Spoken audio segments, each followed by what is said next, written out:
우리 사회를 이렇게 진영 논리로 나누는 부분들이 있단 말이죠. 그래서 박근혜 전 대통령의 퇴진은 한국 사회가 그 냉전 사고에 찌들어가지고 네. 이렇게 진영 논리 모든 이슈마다 사실 진보와 보수의 문제가 아님에도 불구하고 모든 이슈마다 그렇게 진영 논리로 나눠졌던 거 이런 부분들이 좀 같이 연관되는 것 같아서 이렇게 상당히 여러 가지 우리 한국 현대사의 여러 가지 장면들이 떠오르고 그럽니다.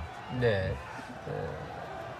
장 교수님께서 말씀하신 대로 이제 뭐 어떤 메시지를 내놓기에는 좀 상황이 여의치 않아 보이는 지금 그런 모습이고요. 네. 지금 보시면서 어떤 생각 하고 계십니까? 그러니까 저 현장에서 메시지 내는 건 불가능합니다. 뭐 기회도 없을 것 같고 그리고 지금 뭐 마이크를 대기도 어렵고 언론 취재가 지금 접근하기가 상당히 어려울 것 같은데 네. 이런 상황에서 특히 이제 최근에 태극기 집회할 때는 기자분들이 상당히 접근하기가 어렵다는 얘기 아닙니까? 네. 저런 상황을 봤을 때 지금 대선도 이미 시작되지 않았습니까? 이렇게 됐을 때 이제 앞으로 아까도 말씀드렸지만 검찰의 수사가 동시에 진행이 된다면 부실 대선 가능성이 상당히 있지 않을까. 저기 지금 이제 대통령께서 네. 보입니다.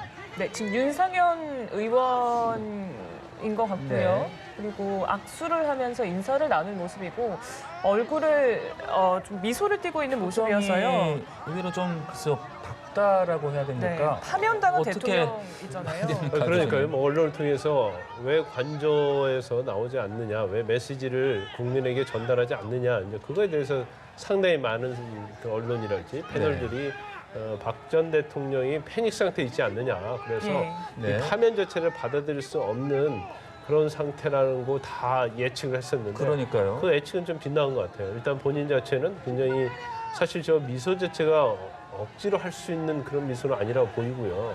그러면 자기 지지자들이 좀 고무되어 있지 않느냐. 네. 그리고 어떤 새로운 희망을 갖고 있지 않느냐. 이제 우리가 그런 걸 또 가늠해 볼 수가 있는데 아무튼 뭐 지금의 표정 자체를 보면 네네. 박 전 대통령이 어떤 너무나 그 파면 결정에 대해서 충격을 받아가지고 본인이 패닉 상태에 있다고 볼 수 있는 그런 상황으로 보이지 않는 것 같아요. 네, 8대 0의 결과를 보고 뭐 상당히 큰 충격을 받았다.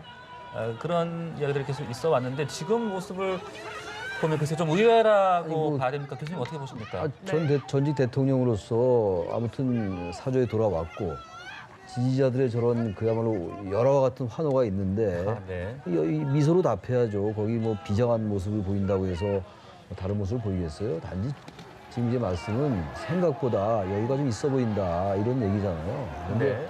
글쎄요, 이것도 하나의 뭐 상상력일 수 있는데 대선이 이제 두 달 앞으로 다가왔고 지금 지난번에 박근혜 전 대통령이 그런 말 했잖아요. 태극기 집회의 규모가 촛불 집회보다 커진다 이런 얘기를 했었어요.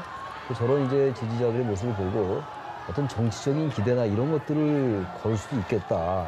내심 이런 생각도 좀 들기도 합니다.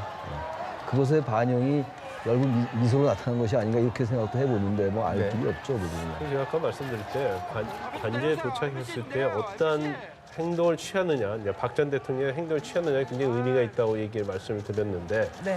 박 전 대통령이 어떻게 보면 굉장히 밝은 모습이에요.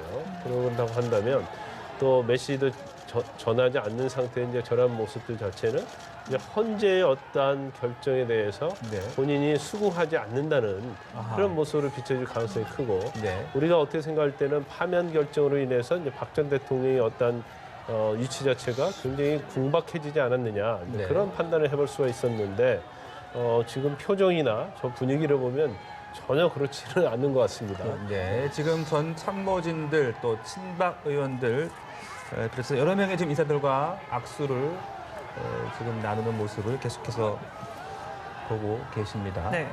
저렇게 얼굴에 미소를 띠는 것도 그랬고 사실 사저도 준비가 되지 않아서 이제 파면되고 사흘째야 나가게 됐는데 이런 부분들을 볼 때는 정말 인용 결정에 대해서는 전혀 생각하지 못했다라고 볼 수밖에 없을 것 같아요. 글쎄요, 뭐 청와대 내부의 분위기는 그렇다는 거잖아요. 각하와 기각 이외에는 전혀 뭐 다른 건 생각할 수 없었다라는 거잖아요. 그래서 인용 결정 내려주고 난 다음에 박근혜 전 대통령이 직접 물어봤다라는 거잖아요. 진짜 인용이 맞느냐라고 이제 스스로의 귀를 의심했을 정도로 이제 그렇게 각하와 기각을 확신했던 것 같아요. 그래서 아마 이제 사저로 간 것도 좀 늦어진 게 아닌가 이렇게 보여지는데 역시 민심과 너무 동떨어진 인식을 한 것이 아니었는가 이렇게 보여지죠.